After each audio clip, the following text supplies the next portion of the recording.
réduire. Ça a à voir avec la cuisine, plutôt avec la physique quantique, mais ça ressemble un peu des fois. Oublie la carte de lecteur. Tu n'as qu'à placer ta main droite directement au-dessus de la borne. Susurra le babliche à l'oreille de David. David contempla le code barre apparu sur sa paume, aussi précis et contrasté qu'un tatouage. Puis il lui fit survoler le scanner au sommet de la borne.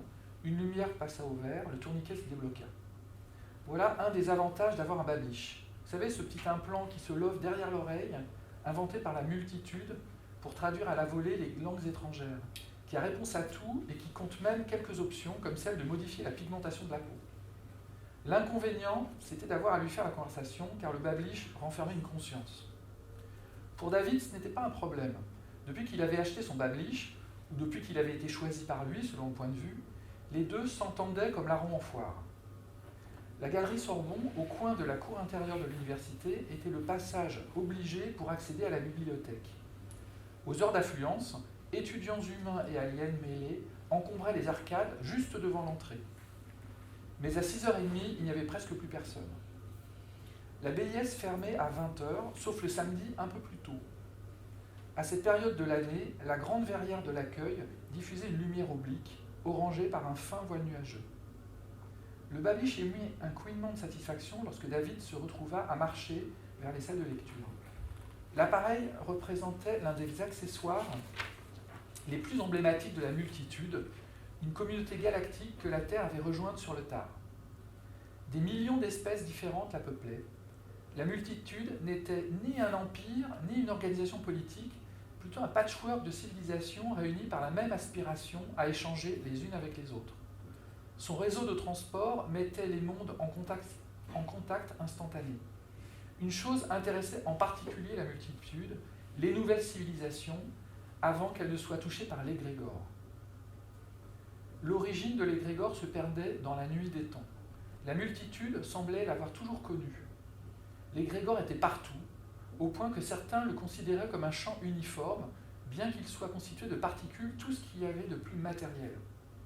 Des grains de poussière pensante, fonctionnant en essaim et animés d'un but, répertoriaient tout ce qui était stocké en termes de données engendrées par de l'intelligence sur tous les supports concevables. Il ne se contentait pas de les cataloguer.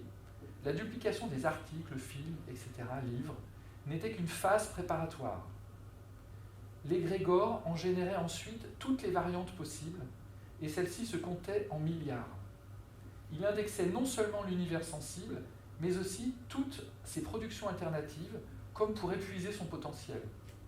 L'égrégore se répandait partout où la vie fleurissait.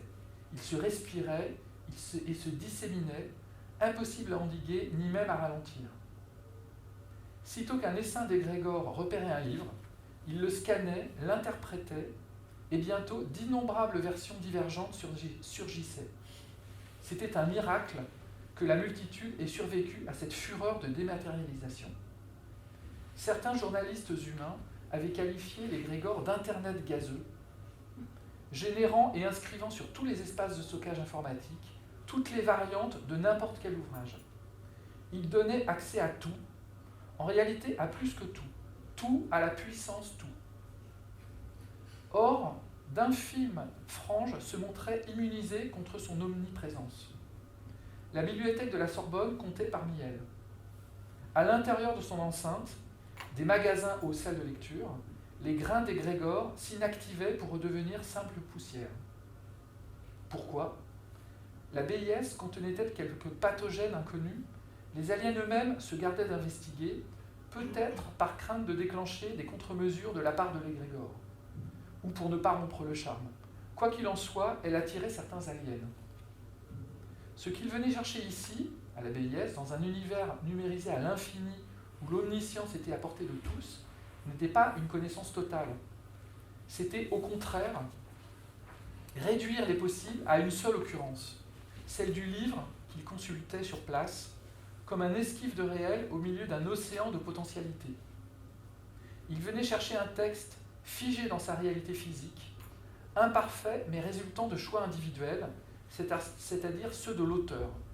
Voilà un texte, voilà l'art, une kyrielle de choix qui faisait d'une œuvre celle-là et aucune autre.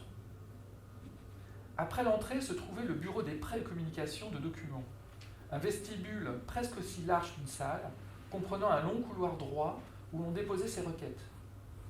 Il était trop tard pour transmettre une demande, mais David n'était pas là pour ça.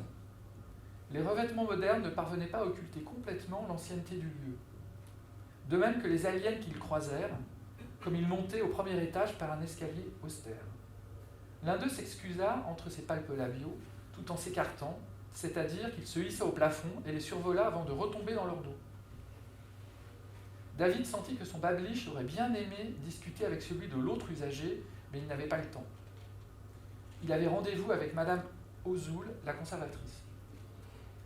On dirait que tu connais l'endroit, fit remarquer le babliche, avant d'être vexé que David ne lui demande pas de le guider, une de ses fonctions parmi d'autres.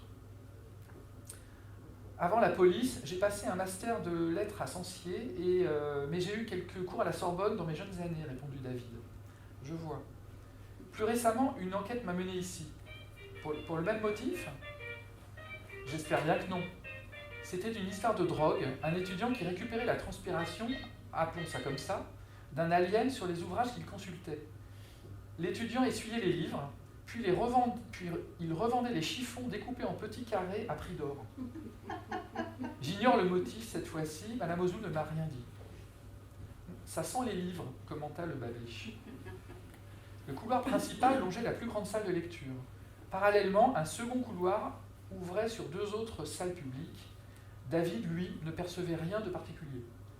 Le babliche ne possédait pas d'organes sensoriels et passait par ceux de son hôte. Un nez humain pouvait capter une odeur à partir de quelques molécules, mais à l'instar des autres sens, le cerveau dressait une profusion de filtres afin de ne pas surcharger le cerveau de messages nerveux inutiles. Le babliche, lui, ignorait ces filtres. Et ça sent bon, un livre ? C'est intéressant. Comment ça ? Les livres étaient des animaux étranges, expliqua le babliche, et les bibliothèques des nids non moins surprenants. Ils étaient constitués, les livres, d'un empilement de pelures appelées pages, tatoués de marques appelées écritures,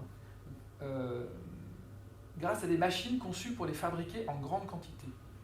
Tout cela pour renfermer une masse de renseignements, somme toute modeste. J'en déduis qu'il revêt une signification autre qu'un instrument de stockage. Bien déduit, conclut David. À mesure qu'ils avançaient, sa voix baissait progressivement. C'était plus fort que lui. Un alien tournait au coin du couloir, une créature entre deux règnes, qui semblait nager plutôt que marcher. Le sol gris ardoise gardait ici et là des griffures trahissant le passage d'êtres plus exotiques encore. Pourtant, cela restait une bibliothèque et on se taisait dans une bibliothèque. Au fond, un escalier étroit les mena au 4e étage, où les attendait Madame Ozoul. Dans les espaces administratifs, un peu de la vétusté d'antan reprenait ses droits. Une moquette usée semblait sortie du précédent millénaire, voire même celui d'avant. Par une porte entrebâillée, une vaste fenêtre arrondie ouvrait sur un magnifique labyrinthe de zinc et de vitres. Une femme mince, droite comme un i, arriva sur lui à grandes enjambées. « Inspecteur Sarella, je suis Madame Ozoul. Je m'apprêtais à descendre vous accueillir. L'endroit ne m'est pas inconnu, autant ne pas vous faire perdre votre temps. L'affaire est assez grave pour que j'y passe ma soirée au besoin. » De fait, Madame Ozoul avait l'air fatiguée et son haleine sentait le café. « Vous voulez un café ?» s'enquit-elle. Non, merci. Ça me coupe l'appétit pendant des heures. Après ce que je vous aurai montré, j'espère que vous aurez toujours de l'appétit. De plus en plus intrigué, David la suivit dans une pièce à mi-chemin du bureau et de la salle d'attente. Elle ouvrit une armoire murale, en extirpa un objet enveloppé dans du papier blanc qu'elle posa sur le bureau. Elle entreprit de le déballer, une espèce de morceau d'amadou évoquant un cigare écrasé, attaché par un bout de ficelle à une espèce de liasse de vieux papier déchiqueté. Alors, qu'en pensez-vous ? On dirait un livre, enfin je veux dire, le bout de reliure qu'il en reste. Exact. Voici une traduction illustrée des Métamorphoses d'Ovide par Durier. Et alors ? Il s'agit du 3e ouvrage détruit qu'on découvre cette semaine, sans compter d'éventuels précédents avant qu'on ne récupère le premier. Elle passa une main lasse sur son front. Ça ne peut pas durer, vous devez résoudre cette affaire. David en convenait. on ne détruisait pas les livres, surtout des pièces uniques devant remonter à la Renaissance. Fin Renaissance, rectifia Madame Mauzoul. Et ce n'était pas une pièce unique, même si je conviens de sa rareté. Les autres aussi? Les autres pièces, pas du tout. L'une d'elles est une édition courante du Cousin Pons de Balzac, datant du début du XXe siècle, d'après ce que j'ai pu identifier. Quel intérêt de les détruire alors? Le regard de Madame Mauzoul lui rappela que c'était à lui de répondre à ce genre de questions. Il émit un tout sautement gêné. Qui a découvert les débris? Monsieur Batrac, préposé à l'entretien, et Joséphine, une stagiaire affectée aux réserves. J'aimerais les interroger. Je vous en prie. En attendant les témoins, il demanda comment le corps du crime avait été reconnu, vu que le lambeau de couverture ne comportait ni marque ni cote. Elle indiqua du bout de l'index les pages. Les surfaces intactes révélaient quelques mots, si bien qu'une simple interpolation avec le registre de la Nubis avait permis de faire concorder les fragments. Au moins, voilà un mystère résolu, marmonna David. Non, au contraire. Pardon. Ce n'est pas seulement pour attraper l'auteur de ces déprédations que j'ai réclamé votre aide, mais c'est aussi pour expliquer pourquoi les livres détruits n'ont pas disparu de nos rayonnages. Pardon. Il avait bien entendu, lui confirma le babliche. David remarqua la cafetière trônant dans un angle du bureau. Il se tourna vers Madame Mauzoul. Tout à l'heure, vous avez bien parlé d'un café, ce n'est pas de refus. Pendant que l'eau crachotait au-dessus du filtre, David réfléchit à haute voix sur diverses hypothèses. À la suite d'une déconvenue, quelqu'un avait-il passé son mécontentement sur un livre? Interrogea-t-il en contemplant la dépouille martyrisée. Madame Mauzoul affecta une mine offensée. Ce n'était pas digne d'un visiteur humain. L'époque des exemplaires surlignés au stabilo était révolue. Quant aux aliens, malgré de rares incidents au tout début, ils s'étaient parfaitement acclimatés à la bibliothèque, et voilà longtemps qu'on avait décroché la pancarte au-dessus de l'accueil, les livres ne se mangent pas. Des incidents, donnez-moi un exemple. Madame Mauzoul resta silencieuse le temps pour sa mémoire de trouver un épisode racontable. Il y a eu cet alien qui ne s'exprimait que par l'ordre de commande, et juste en épelant la cote. Il n'aimait pas attendre. Au bout des 28 minutes qui constituent le délai moyen, il commençait à s'agiter. On se dépêchait car 5 minutes plus tard, des liquides commençaient à bouillir dans ses vésicules cutanées, comme une théière oubliée sur le feu. Mais on tient ce genre de spécimen à l'œil, et dernièrement, nous n'en avons pas eu du tout. Alors, il pourrait s'agir des conséquences d'un accident, suggéra David. Un alien se serait débarrassé d'un livre dégradé à la suite d'une mauvaise manipulation ou d'un contact malheureux. Impossible. Nous savons fort bien que certains aliens transpirent de l'acide chlorhydrique ou émettent des gaz corrosifs. Ceux-là ne mettront jamais un tentacule dans nos locaux. Avant de délivrer un accès, on vérifie qu'aucune sécrétion ou émanation ne pourra endommager notre fond. Les contrôles sont drastiques. Quelqu'un de la bibliothèque, dans ce cas? Pourquoi pas? Le personnel compte des dizaines d'agents auxquels il faut ajouter les stagiaires. David émit un soupir. Le vrai mystère résidait dans cette histoire de double. Avez-vous vérifié les livres dans les rayonnages? Ce ne sont pas des contrefaçons destinées à vous leurrer sur la destruction des originaux? La conservatrice tendit une tasse de café à David, puis enveloppa la sienne dans ses mains avec autant de précaution que s'il s'agissait d'un oisillon. A priori, ce sont bien les originaux. Même si ce n'était pas le cas, quel intérêt pourrait-on avoir à les détruire? M. Batrac et la prénommée Joséphine toquèrent à la porte du bureau. Cette dernière portait un objet bizarre, un œuf en cristal au sein duquel chatoyaient des formes vaguement lumineuses. En voyant les restes, M. Batrac fit la moue. Je n'ai pas grand-chose à dire, ce qui tombe bien parce que j'ai du boulot par-dessus la tête. Vous confirmez que c'est vous qui avez récupéré les débris de ce livre du XVIIe siècle? Dans la poubelle du couloir latéral entre les deux galeries, oui. Il avait été enfoui sous d'autres déchets, mais le sac poubelle est transparent. Et j'ai trouvé l'objet bizarre, même pour un objet fréquenté par autant d'aliens. Je l'ai apporté à Madame Mauzoul, et voilà. C'est bien, vous pouvez disposer. Ce qui fut fait dans l'instant. À vous, Joséphine, Mongeau. Vous avez trouvé des débris d'ouvrage, vous aussi? Oui. D'abord un polar des années 50, de la série noire. Il avait été broyé comme celui que vous voyez ici. L'étiquette de cote était intacte, sinon je n'aurais jamais pu récupérer la référence. Quand je suis allé vérifier dans le magasin, le livre était là. Même scénario pour les autres. David se massa le petit bourrelet de graisse sous son menton, signe chez lui d'une réflexion intense. 19 heures passées, s'apercevant que Madame Ozul s'impatientait, il lui demanda de lui montrer le livre original, ou la copie, du corps du crime. « Suivez-moi, je vous prie. » Il lui emboîta le pas. Ils remontèrent le couloir et se retrouvèrent devant l'ascenseur réservé au personnel, desservant les étages ainsi que les 3 sous-sols où se trouvaient les magasins. Tandis que l'ascenseur descendait, il désigna l'œuf de cristal. Qu'est-ce que c'est ? Un don. Nos visiteurs aliens nous savent gré de les accueillir.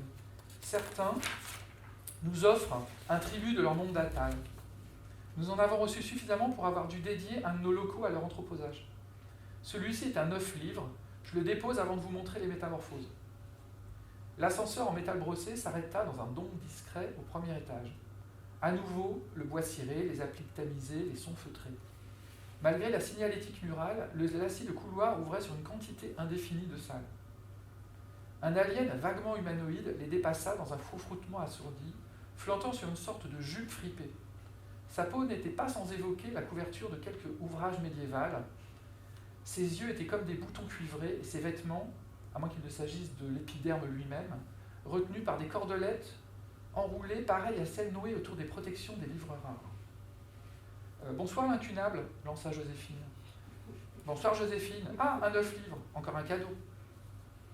David attendit qu'il eût disparu, puis cet alien mérite bien le surnom d'incunable, mais est-ce qu'il est approprié de l'utiliser comme quand vous vous adressez à lui ? Non, c'est lui qui y tient. Son vrai nom n'est pas prononçable, même avec un bablish. Tout à fait exact, confirma le bablish à l'oreille de David. L'incunable est un habitué des lieux, poursuivait la stagiaire. On ne s'en plaint pas, car il nous aide à l'occasion. Il vous aide ? Il possède un odorat plus fin que ce que permet un bablish, assez pour détecter de la poussière des grégores actives. De temps à autre, il vérifie que leur niveau de concentration reste négligeable. Ils arrivaient à l'espace détente, une salle haute de plafond située à l'opposé de l'escalier public. Une demi-douzaine de tables et de chaises occupées pour moitié par des humains, pour moitié par des aliens de toutes origines. Autour d'un de ces îlots s'entassaient des homoncules qu'on aurait dit taillés dans des racines de mandragore. Un pauvre distributeur proposait soda et chips, mais aussi des espèces de fruits qui remuaient un peu. Joséphine grimpa jusqu'à la mezzanine qui courait sur le pourtour de la salle. Elle déposa l'œuf livre sur une étagère, aux côtés d'objets tout aussi hétéroclites, puis dévala les marches et entraîna David vers l'ascenseur. La plupart des objets que j'ai aperçus ne ressemblent pas à des livres, fit remarquer David. Bien sûr, là-haut il y a des livres gazeux enfermés dans des fioles, des livres liquides retenus dans des éponges qu'on n'a plus qu'à essorer pour libérer leur contenu, des livres minéraux, sans compter les livres encodés dans des équivalents aliens de notre ADN. Beaucoup de livres aliens se nichent dans les fondements de la vie, jusqu'à ne faire qu'un avec elle, probablement pour se mettre à l'abri de l'égrégore.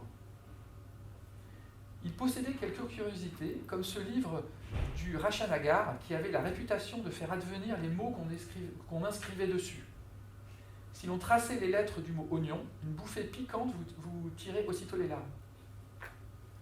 Un livre était une créature de cellulose et de colle qui ne subsistait que quelques siècles, 1 ou 2 millénaires au maximum, expliqua Joséphine alors qu'elle commandait à l'ascenseur de les envoyer sous la surface de la Terre.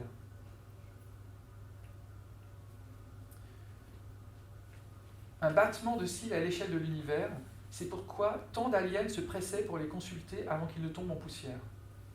La plus vieille bibliothèque remontait à 13 millions d'années.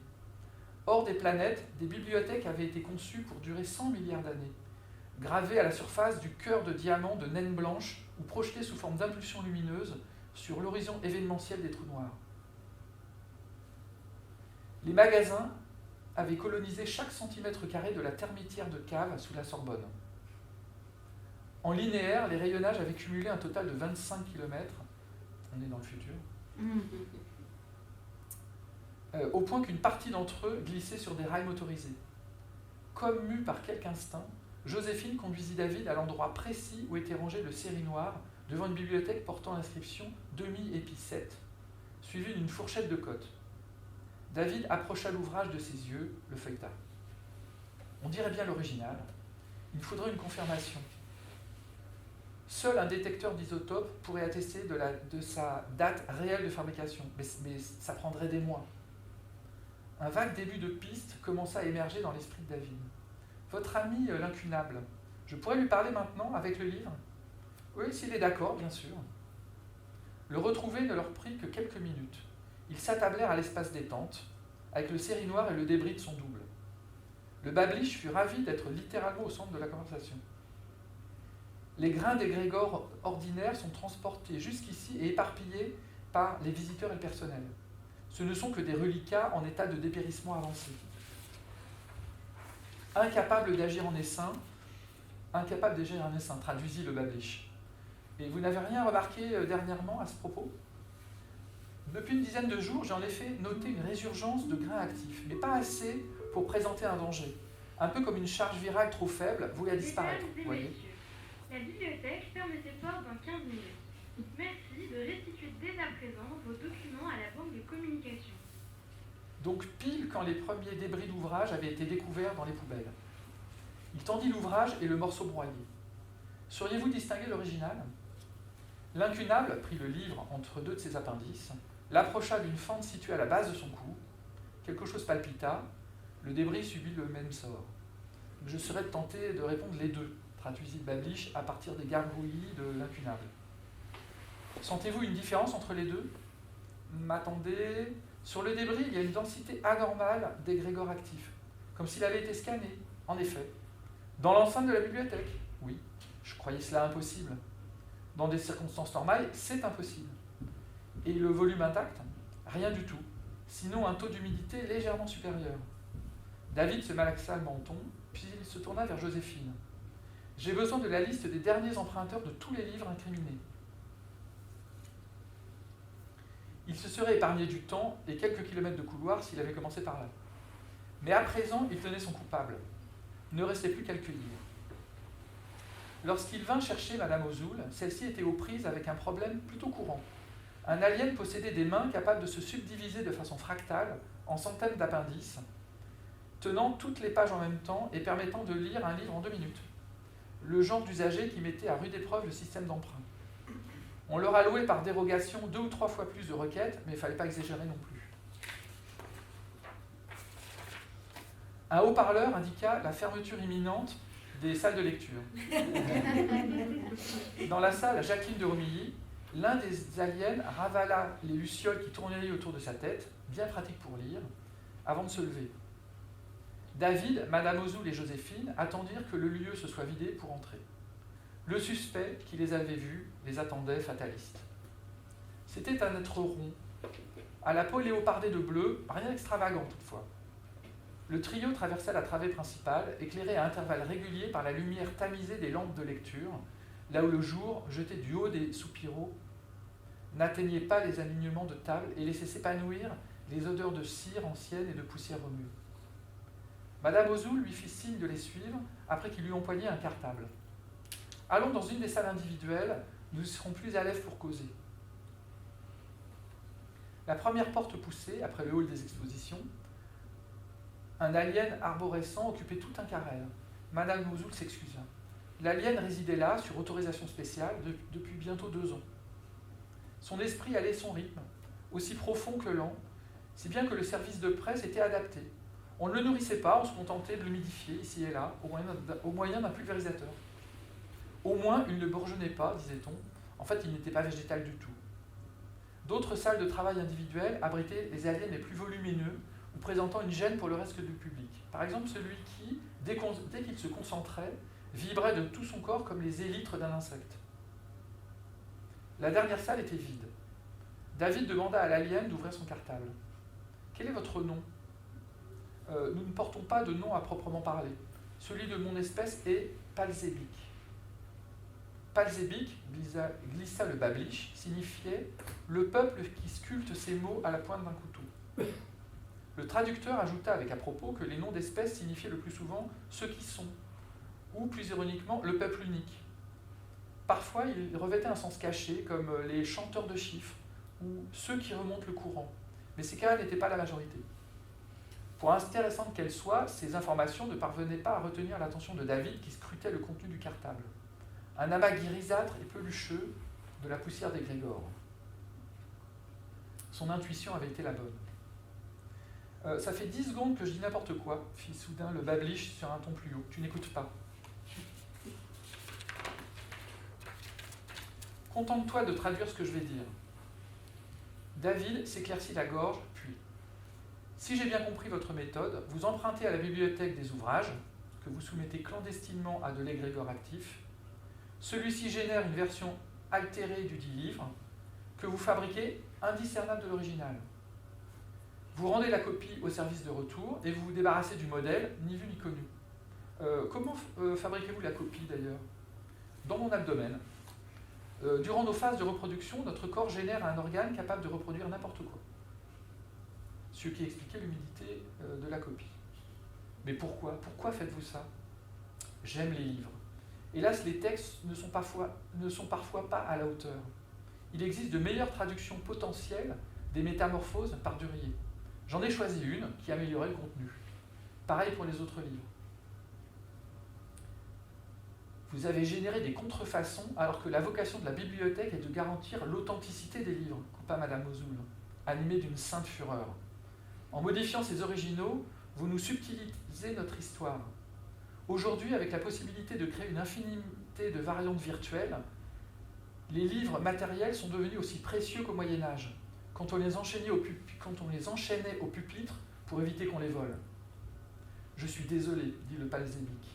Je m'engage à tout faire pour effacer mes méfaits. Après quelques palabres, il fut convenu que la bibliothèque ne porterait pas plainte, à la condition que le Palzébique fabrique de nouvelles copies au plus près des originaux, et une fois fait, on lui retirait sa carte de lecteur. C'est tout le problème de décider du contenu d'une œuvre en lieu et place des auteurs, fit remarquer le Bablish, alors que le petit groupe s'acheminait vers la sortie plongée dans la nuit.